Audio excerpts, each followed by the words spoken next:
నేను ఇంగ్లీష్లో చెప్తూ ఉన్నాను, వీళ్ళు తెలుగులో చెప్తారు.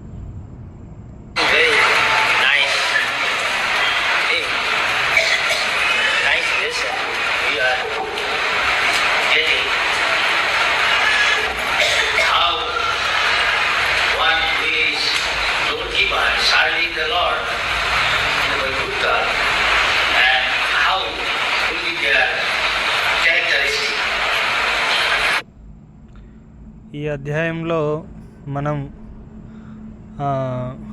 వైకుంఠంలో ఉన్నటువంటి భగవంతుడి యొక్క ద్వారపాలకులు, వాళ్ళ యొక్క లక్షణాలు ఎలా ఉంటాయనేది తెలుసుకుంటాం.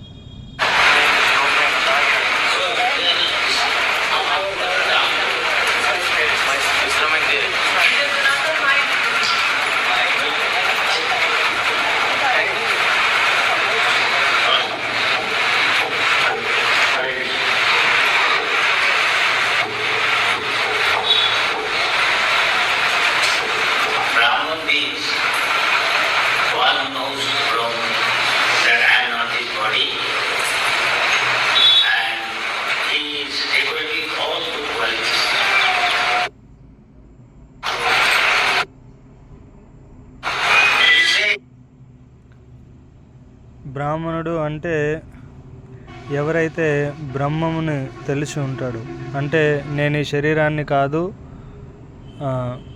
అని తెలుసుకుని ఉంటాడో, ఇంకా ఎవరైతే అన్ని మంచి గుణాలు కలిగి ఉంటాడు.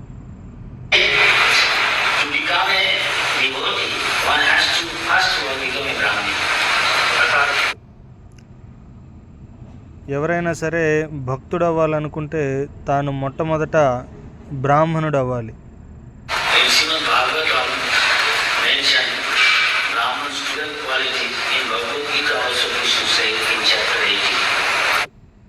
శ్రీమద్ భాగవతంలో బ్రాహ్మణుడి యొక్క 12 లక్షణాలు చెప్పబడ్డాయి. అదేవిధంగా భగవద్గీతలో కూడా కృష్ణుడు 18వ అధ్యాయంలో చెప్తూ ఉన్నాడు.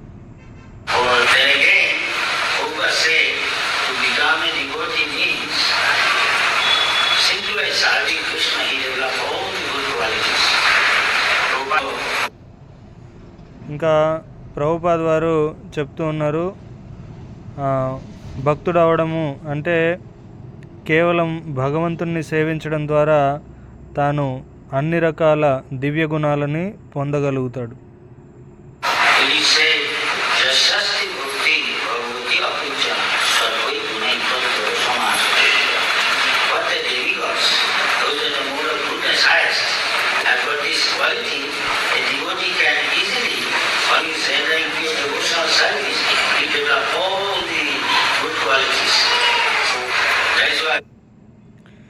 ఎవరైతే భగవంతుడి యొక్క సేవలో నిరంతరం నెలకొని ఉంటారో, ఎవరైతే సత్వగుణంలో ఉంటారో అటువంటి వాళ్ళు దేవతలు కలిగినటువంటి దైవ గుణాలన్నింటినీ కూడా కలిగి ఉంటారు, పొందగలుగుతారు.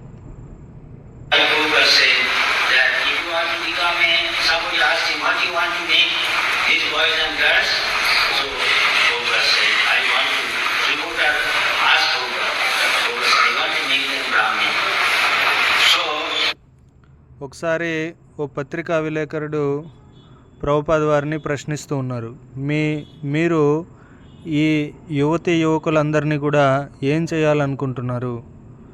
ప్రభుపాద్ వారు వారికి బదులిస్తూ ఉన్నారు, నేను ఈ యువకులందరినీ కూడా బ్రాహ్మణుల్ని చేయాలనుకుంటున్నాను.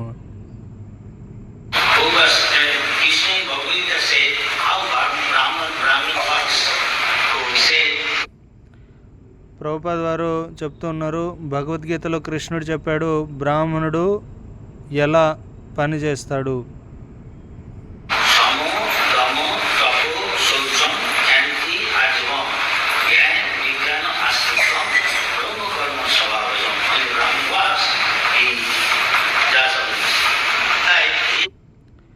అయితే అక్కడ చెప్పబడింది సమో దమో తపస్ శౌచం శాంతి ఆర్జవం ఏవచ జ్ఞాన విజ్ఞానాస్తిక్యం బ్రహ్మకర్మ స్వభావం. ఈ గుణాలన్నీ కూడా బ్రాహ్మణుడు కలిగి ఉంటాడు.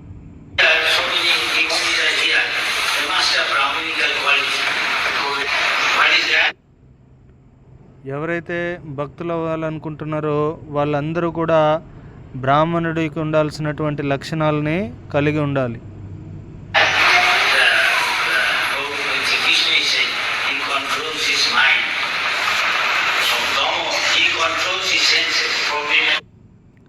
అతడు తన మనస్సు నియంత్రణ కలిగి ఉంటాడు. అంతేకాకుండా తన ఇంద్రియాలని కూడా నియంత్రించగలిగేవాడై ఉండాలి.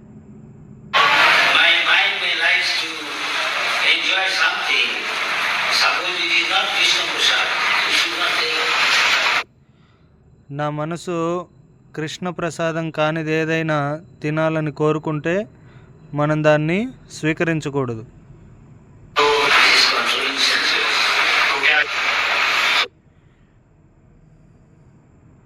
అలా గనుక కాకుంటే తాను ఇంద్రియాలు నిగ్రహించినట్ట.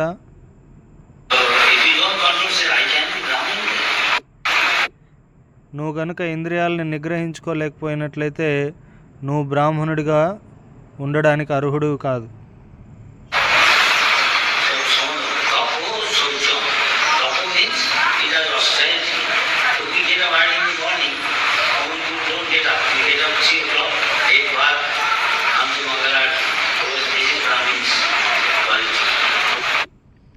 తర్వాత బ్రాహ్మణుడికి ఉండాల్సినటువంటి లక్షణం తపస్సు.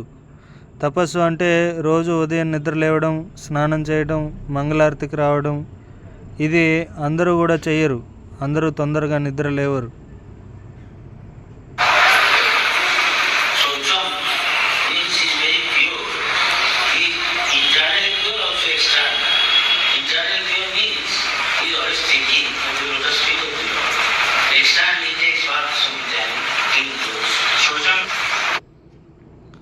శౌచం అంటే శుచిగా శుభ్రంగా ఉండడం. శుచి అనేది రెండు రకాలుగా ఉంటుంది. ఒకటి బాహ్యంగా, ఇంకోటి అంతరంగంగా. ఆంతరంగ శుద్ధి, బాహ్య శుద్ధి రెండు కలిగి ఉండాలి.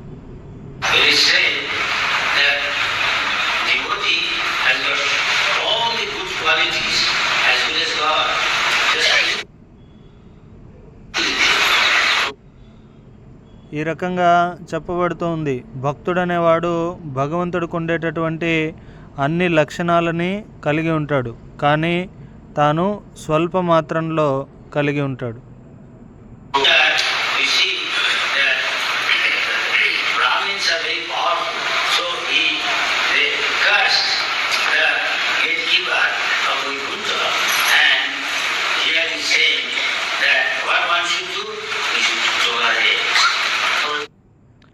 చూడండి, ఇక్కడ బ్రాహ్మణులు ఎంత శక్తివంతులో.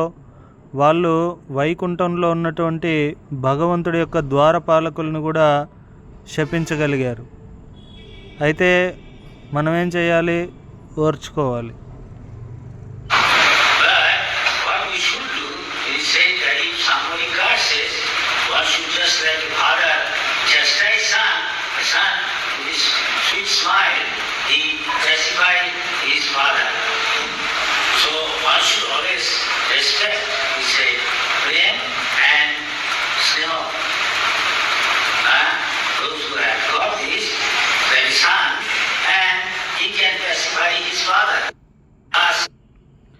కాబట్టి ఎవరైనా శపించినప్పుడు ఆ శపింపబడేటటువంటి వాళ్ళు ఓర్పుని కలిగి ఉండాలి.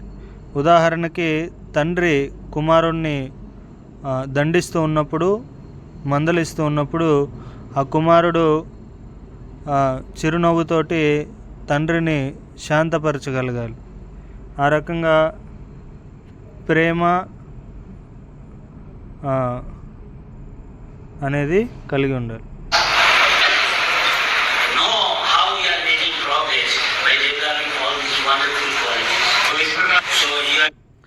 ఈ రకంగా మనంతట మనం అర్థం చేసుకోవచ్చు, మనం ఈ యొక్క అద్భుతమైన లక్షణాలని ఆర్జిస్తూ ఏ రకంగా ముందుకు వెళ్తున్నాము అన్నది.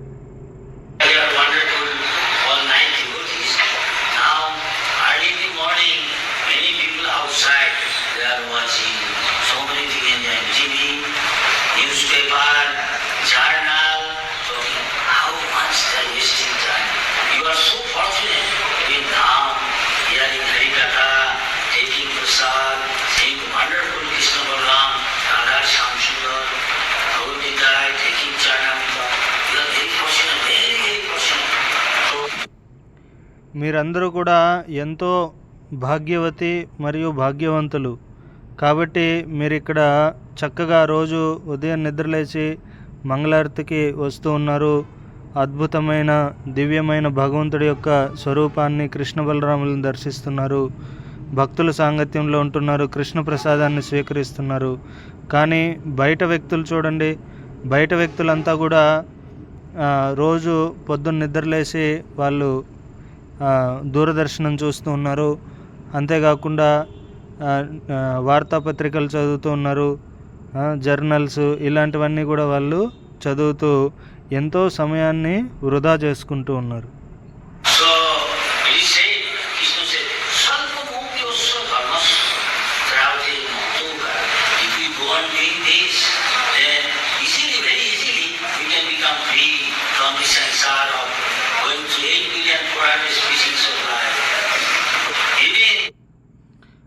కృష్ణుడు చెప్తున్నాడు, స్వల్పమప్యస్య ధర్మస్య త్రాయతే మహతో భయాత్. మీరు కనుక ఈ రకంగా కృష్ణ ప్రసాదాన్ని తీసుకుంటూ భగవన్నామాన్ని జపిస్తూ మంగళారతి, జపం, కీర్తన ఇవి చేసుకుంటూ ఈ రకంగా భక్తి మార్గంలో మీరు వెళ్తూ ఉన్నట్లయితే మీరు గొప్ప గొప్ప భయాలన్నింటి నుంచి కూడా ముక్తులు అవ్వగలుగుతారు. అదేంటంటే ఈ 84 లక్షల జీవరాశులు అనేటటువంటి జన్మ మృత్యు చక్రంలోంచి మీరు బయటపడగలుగుతారు.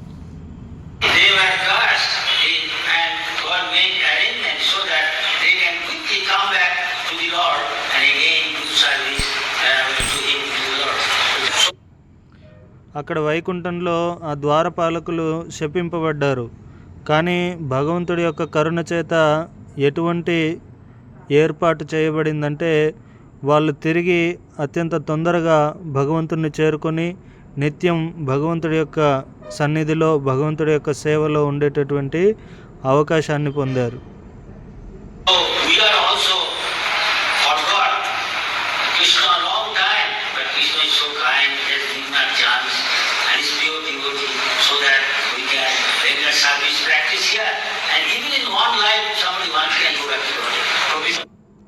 సో అదే రకంగా మనం కూడా ఎన్నో జన్మలుగా భగవంతుడిని మర్చిపోయి భగవంతుడికి విముఖంగా వెళ్ళిపోయి ఉన్నాం. కానీ ఇప్పుడు భగవంతుడు మనకి చక్కటి అద్భుతమైన అవకాశాన్ని ఇస్తూ ఉన్నాడు. అంతేకాకుండా ప్రభుపాద లాంటి ఆచార్యుల్ని ఇస్తూ ఉన్నారు. కాబట్టి మనం వారి యొక్క అడుగుజాడల్లో నడుచుకున్నట్లయితే కేవలం ఇదే జన్మలో, ఈ ఒక్క జన్మలోనే మనం భగవద్ధామం తిరిగి చేరుకోవచ్చు.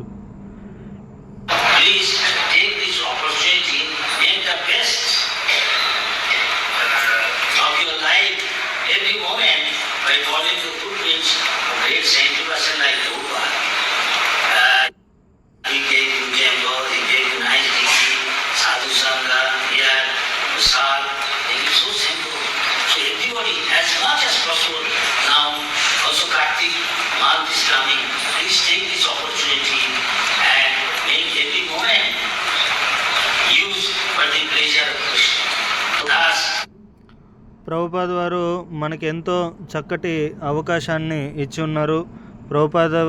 ప్రభుపాద మనందరి కోసం ఎంతో భవ్యమైన దివ్యమైన మందిరాలని ఏర్పాటు చేసి ఉన్నారు. అందులో నిరంతరం భాగవత కథ, కృష్ణ ప్రసాదం, భగవంతుడి యొక్క సేవ, భగవంతుడి యొక్క దర్శనం ఇవన్నీ చేసుకునే అదృష్టాన్ని మనకు కల్పించారు. కాబట్టి మీరందరూ కూడా మీకున్నటువంటి సమయాన్ని వినియోగం చేసుకొని ఈ అవకాశాన్ని అందిపుచ్చుకోండి. తద్వారా మీ యొక్క జీవితాలను మీరు బాగు చేసుకోవచ్చు. ఇంకా దగ్గరలో కార్తీక మాసం రాబోతుంది. కాబట్టి మీరెవ్వరూ కూడా సమయం వృధా చేయకుండా వీలైనంత ఎక్కువ సమయం మీ యొక్క ప్రతి క్షణాన్ని భగవంతుడి యొక్క సేవలో వినియోగించే ప్రయత్నం చేయండి.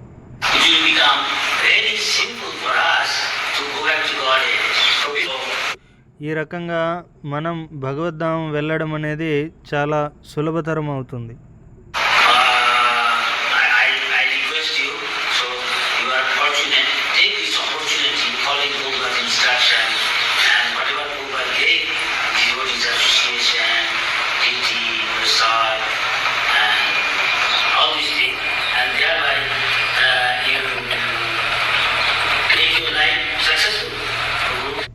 సో కాబట్టి నేను మీ అందరినీ ప్రార్థిస్తున్నాను, మీరందరూ ఈ చక్కటి అవకాశాన్ని అందిపుచ్చుకొని ప్రభుపాద వారు ఏదైతే చెప్తూ ఉన్నారో వారి అడుగుజాడల్లో నడుచుకోండి.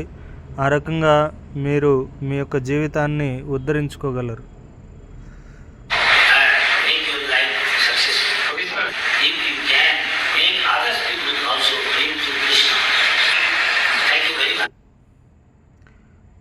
అదే రకంగా మీ జీవితాలను మీరు ఉద్ధరించుకుంటూ మీరు ఇతరులను కూడా కృష్ణుడి యొక్క శరణులో తీసుకొని రావచ్చు.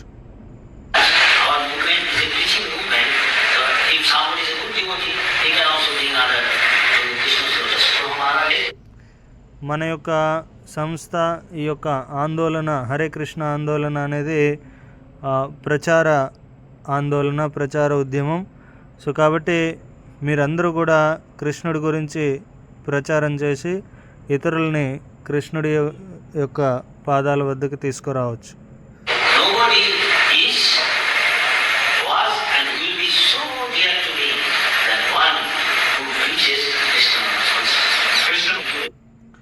కృష్ణుడు భగవద్గీతలో చెప్తున్నాడు, ఇంతకు మునుపు కానీ ఇప్పుడు కానీ ఇక భవిష్యత్తులో కానీ అంతకంటే ప్రియమైన వ్యక్తి నాకు ఇంకెవరూ ఉండరు. ఎవరైతే నన్ను గురించి ఇతరులకు బోధిస్తారో, ఇతరులని ఎవరైతే కృష్ణుడి వద్దకు తీసుకొని వస్తారో అంతకంటే మించిన ప్రియమైన భక్తుడు నాకు లేడని కృష్ణుడు చెప్తూ ఉన్నాడు.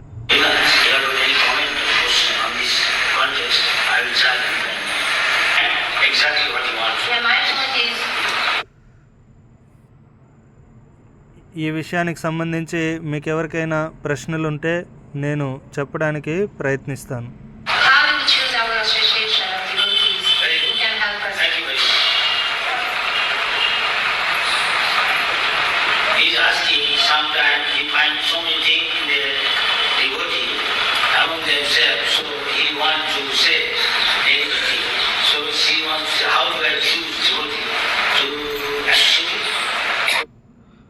ఇక్కడ ఆ మాతాజీ ప్రశ్న అడుగుతూ ఉన్నారు గురు మహారాజ్ని. ఏంటంటే ఎలాంటి భక్తుల యొక్క సాంగత్యాన్ని మనం తీసుకోవాలి? ఎందుకంటే కొన్నిసార్లు భక్తుల్లో విభిన్న రకాలు కనపడుతూ ఉంటారు. సో అయితే ఆ ఉన్నతమైనటువంటి భక్తుల్ని మనం ఎలా ఎంచుకోవాలి అని ప్రశ్నిస్తూ ఉన్నారు.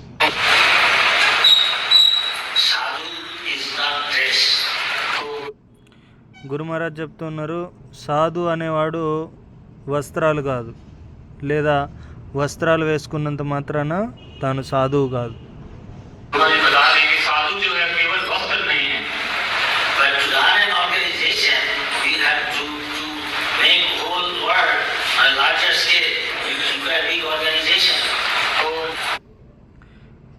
ఈ యొక్క వ్యవస్థను నడపడానికి, ఈ సంస్థను ముందుకు తీసుకెళ్ళడానికి ఇంత పెద్ద సంస్థను నడపడానికి మనకి ఎంతోమంది వ్యక్తుల యొక్క అవసరం ఉంటుంది.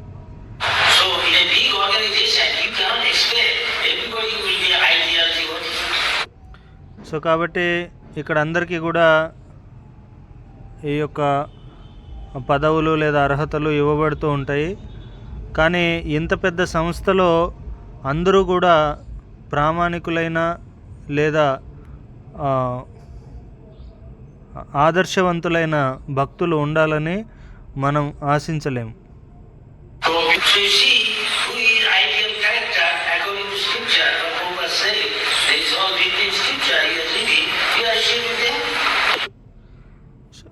మీరు కనుక శాస్త్రాల్లో చూసినట్లయితే చెప్తూ ఉన్నారు, ఎవరు ఆదర్శవంతులైన వైష్ణవులు, వాళ్ళ లక్షణాలు ఎలా ఉంటాయి అన్నీ కూడా. సో ఆ రకంగా మీరు వాటిని తెలుసుకొని ఎవరైతే వాటికి అనుగుణంగా ఉన్నారో అటువంటి వాళ్ళ సాంగత్యాన్ని మీరు తీసుకోండి. మీకు అర్థమవుతుందా?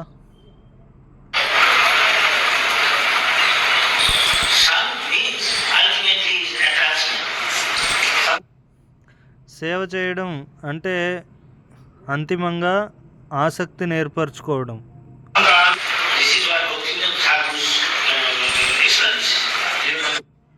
ఇది భక్తి వినోద్ ఠాకూర్ల వారి యొక్క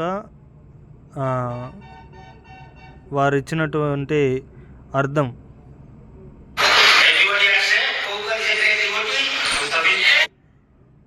ప్రతి ఒక్కరూ ప్రభుపాద వారు గొప్ప ఆచార్యులని స్వీకరిస్తారా?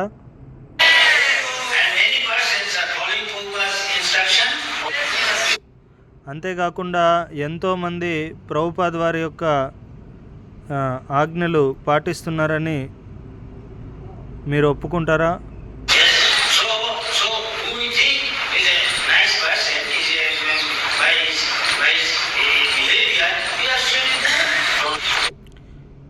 కాబట్టి మీరు కనుక ప్రభుపాద వారు తన యొక్క ఆచరణ రీత్యా చాలా గొప్పవాడని మీరు అనుకున్నట్లయితే మరి మీరు ప్రభుపాద వారి యొక్క సాంగత్యాన్ని తీసుకోండి.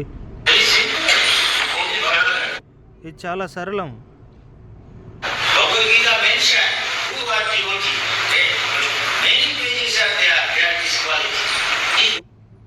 భగవద్గీతలో చాలా చాలా చోట్ల భక్తుడి యొక్క లక్షణాలు అనేటివి చెప్పబడ్డాయి.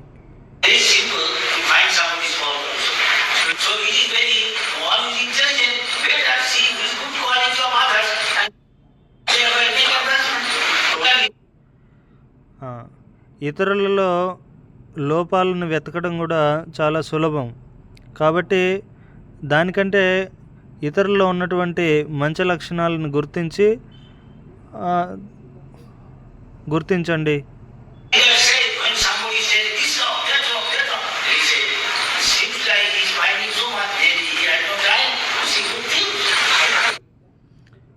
కొంతమంది చెప్తూ ఉంటారు, ఇతడు సరిగా లేదు, అతడు సరిగా లేదు, ఇది సరిగా లేదు, అది సరిగా లేదు. ఈ రకంగా తప్పులు వెతుకుతూ మంచి గుణాలను చూడడానికి తన దగ్గర సమయమే ఉండదు.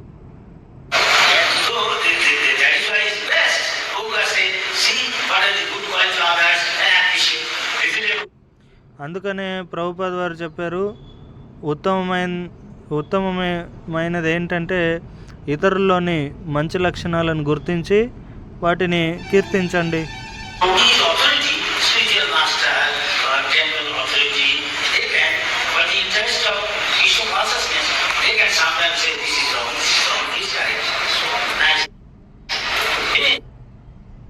కానీ ఎవరైతే మందిర అధ్యక్షులో లేదంటే ఆధ్యాత్మిక ఆచార్యులు లాంటి వాళ్ళు కృష్ణ చైతన్యాన్ని వృద్ధి చేయడం కోసం ఏదైనా లోటుపాట్లు తప్పొప్పులు ఉంటే వాళ్ళు గుర్తించి తెలియపరచవచ్చు.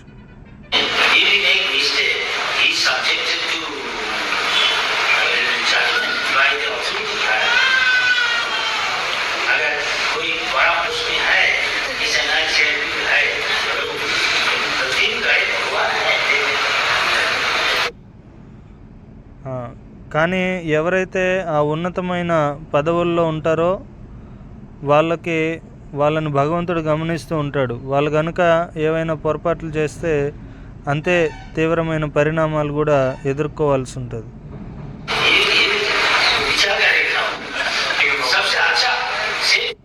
వాళ్ళ గురించి భగవంతుడు ఆలోచిస్తాడు.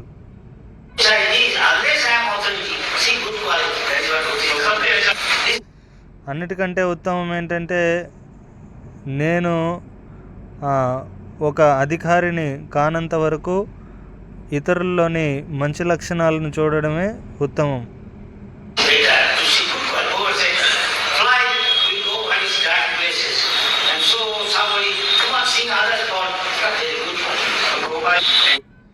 ప్రభుపాద వారు చెప్తున్నారు,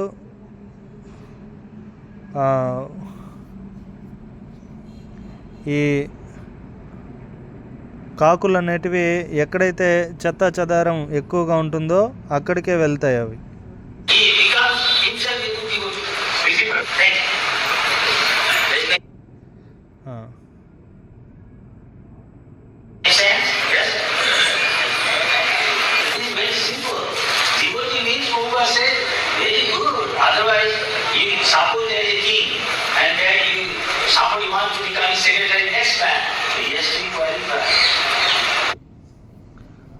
ప్రభుపాద వారు చెప్తూ ఉన్నారు, భక్తుడు అంటే సరళంగా ఉండాలి. ఉదాహరణకి మీరు ఒక రాజుకి సెక్రటరీ అవ్వాలనుకుంటున్నారంటే తగ్గ అర్హతని మీరు సంపాదించాలి.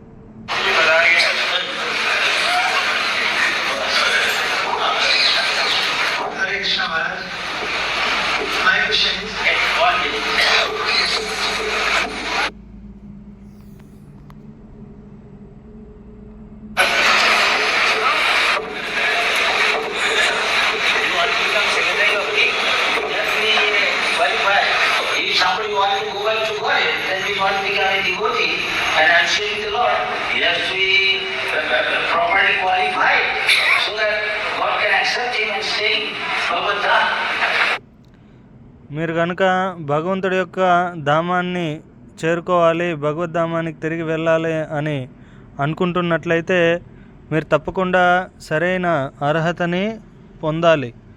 అటువంటి అర్హత పొందనంత వరకు భగవంతుడు భగవద్ధామంలో మిమ్మల్ని ఉంచుకోవడానికి తాను ఎలా అంగీకరిస్తాడు?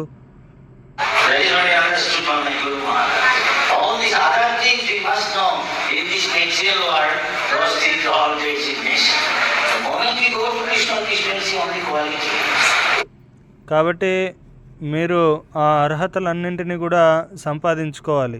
ఈ భౌతిక జగత్తులో మనం ఎన్ని చేసుకున్నా కూడా భగవద్ధామానికి వెళ్ళే ముందు భగవంతుడు కేవలం మన యొక్క అర్హతను మాత్రమే చూస్తాడు.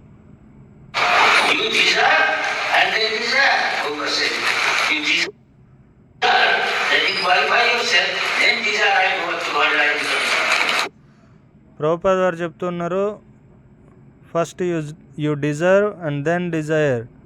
అంటే దాని అర్థం మొదట అర్హత సంపాదించు, తరువాత ఆశించు. నేను భగవద్ధామం వెళ్ళాలనుకుంటున్నా, భగవద్ధామం వెళ్ళిపోతా, ఇవన్నీ కూడా తర్వాత.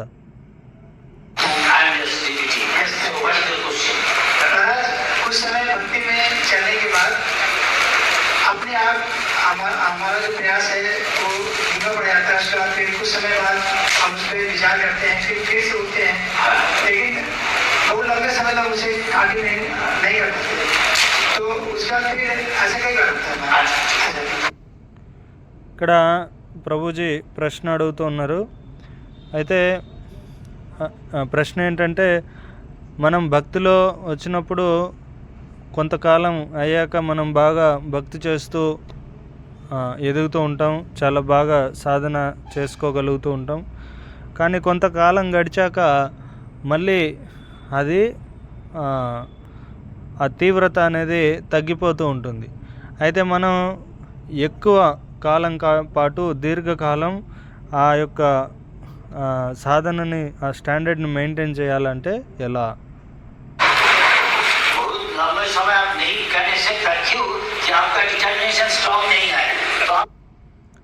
నువ్వు దీర్ఘకాలం నీ యొక్క సాధనని మెయింటైన్ చేయలేకపోతున్నావు. ఎందుకురా అంటే నీ యొక్క డిటర్మినేషన్, నీకు ఆ పట్టుదల అనేది బలంగా లేదు.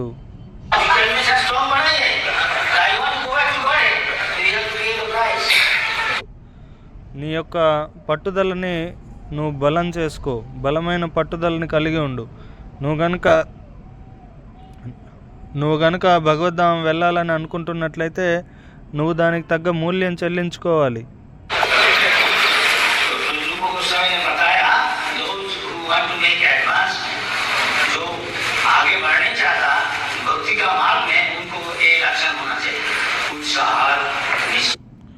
రూపగోస్వామి ఎవరైతే భక్తిలో ముందుకు వెళ్ళాలనుకుంటున్నారో వాళ్ళకి ఈ లక్షణాలు ఉండాలని చెప్తూ ఉన్నారు.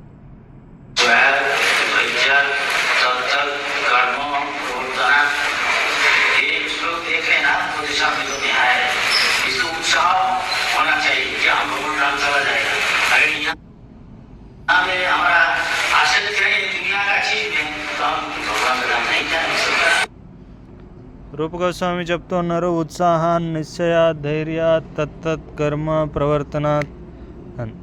అయితే అక్కడ ఏం చెప్తున్నారంటే మనకు ఉత్సాహం అనేది ఉండాలి. నేను భగవద్ధామం వెళ్ళిపోతాను, భగవద్ధామం వెళ్ళాలన్న ఉత్సాహం కలిగి ఉండాలి. దాంతోపాటు మనం ఇక్కడే భౌతిక ఆసక్తి, విషయ వస్తువుల పట్ల, గృహము, మిగతా వాటి పట్ల ఆసక్తిని కలిగి ఉన్నట్లయితే భగవద్ధామం పోలేము.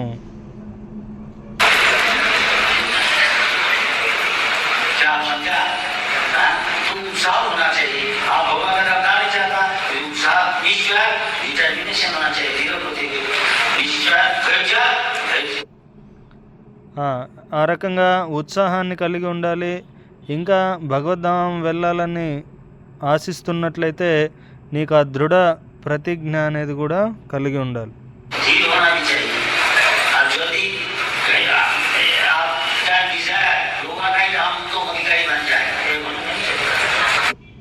మీకు ఆ ధైర్యం అనేది కూడా కలిగి ఉండాలి, ధీరుడై ఉండాలి.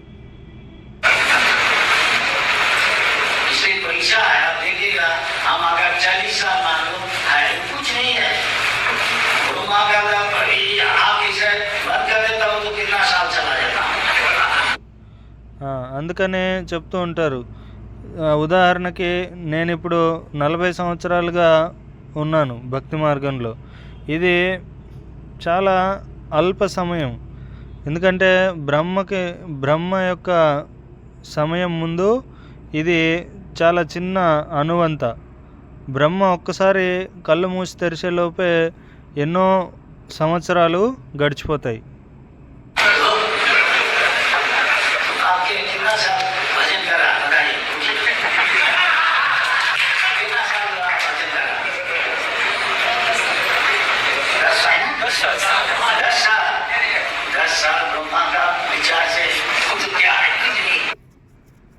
అయితే నువ్వు చెప్పు, నువ్వు ఎన్ని సంవత్సరాలుగా భక్తి చేస్తున్నావు? ఆ భక్తుడు అంటూ ఉన్నాడు 10 సంవత్సరాలు. బ్రహ్మ యొక్క సమయం ముందు ఈ 10 సంవత్సరాలు అనేటిది చాలా తుచ్చమైంది.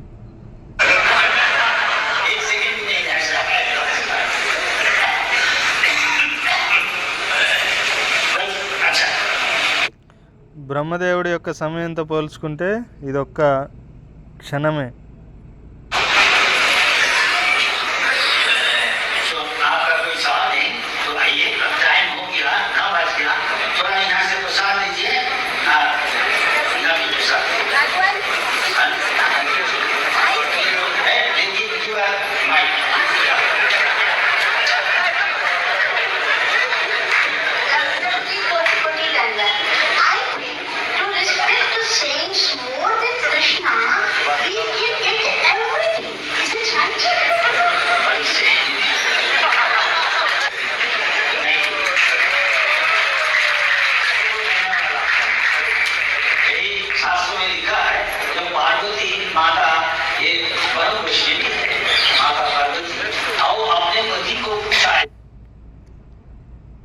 ఇక్కడ మాతాజీ ప్రశ్నిస్తూ ఉన్నారు, మీరు ఇంతవరకు చెప్పారు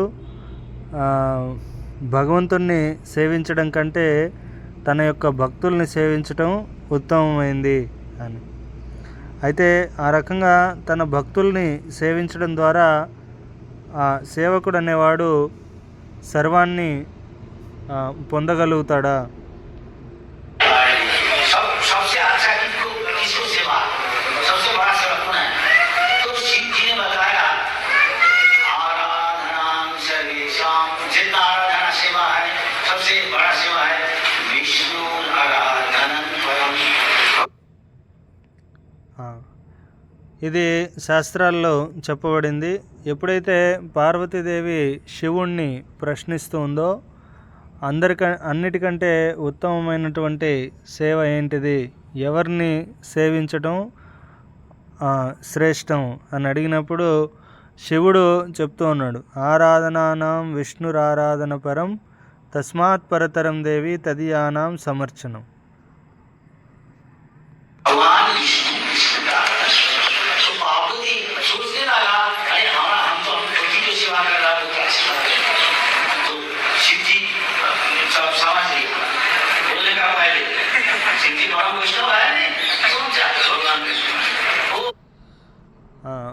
పార్వతీదేవి అనుకుంటూ ఉంది, నేను నా భర్తని సేవిస్తూ ఉన్నాను, ఇదే ఉత్తమం అని. కానీ ఎప్పుడైతే పార్వతీదేవి ఈ ప్రశ్న అడుగుతుందో అంతలేకే పరమ వైష్ణవుడైనటువంటి శివుడు ఆ విషయాన్ని అర్థం చేసేసుకున్నాడు.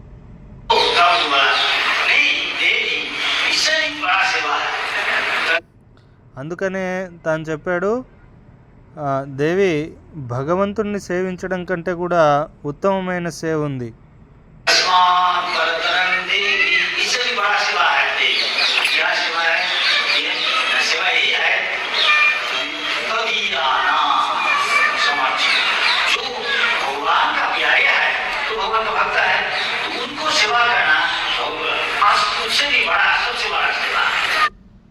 ఆ ఉన్నతమైనటువంటి సేవ ఏంటంటే తదీయానాం సమర్చనం.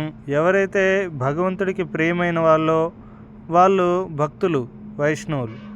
అటువంటి వైష్ణవులకి భక్తుల్ని సేవించటం భగవంతుని సేవించడం కంటే కూడా ఉత్తమమైంది అని చెప్తున్నాడు.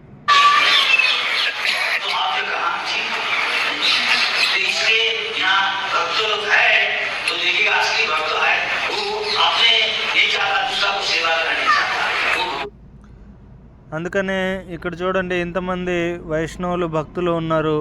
ఇందులో ఎవరైతే నిజమైన భక్తులో వాడు తినాలనుకోడు, లేదంటే వాడు సేవలు అందుకోడు, తాను ఇతరులకి సేవ చేయడానికి ప్రయత్నిస్తూ ఉంటాడు.